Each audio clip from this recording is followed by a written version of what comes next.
Et d'abord le feuilleton politique avec Nicolas Hulot, encore groggy par sa défaite. Il est revenu ce matin sur ce saut d'épluchure qu'il avait reçu sur la tête samedi, vous savez, en retrouvant Eva Joly à Notre-Dame-des-Landes.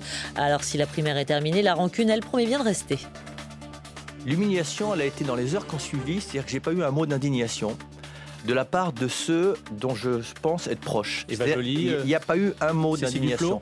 Et ça, très sincèrement, si je veux être sincère, parce qu'il y a un moment, il faut cesser d'avoir langue de bois, ça m'a beaucoup peiné, blessé. Le fait que pendant 36 heures, j'ai pas reçu un message de soutien, ça m'a fait très mal. Certaines personnes étaient à quelques mètres de moi, et j'ai même cru percevoir des petits sourires satisfaits. Et au même moment, Eva Joly était interrogée sur le sujet. Elle s'est justement expliquée sur les raisons de son silence.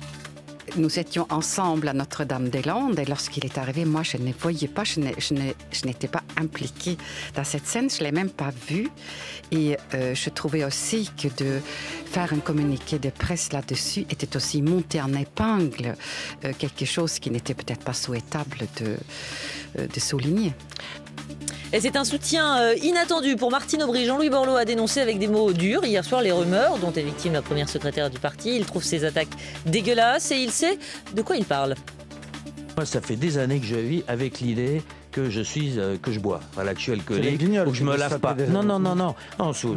Ici même, on avait raconté que j'étais sorti de l'Élysée à moitié ivre. Enfin, ça s'appelle juste de la malveillance. Simplement, quand on est un personnage public en première ligne, c'est terrible parce que c'est en fait profondément destructeur.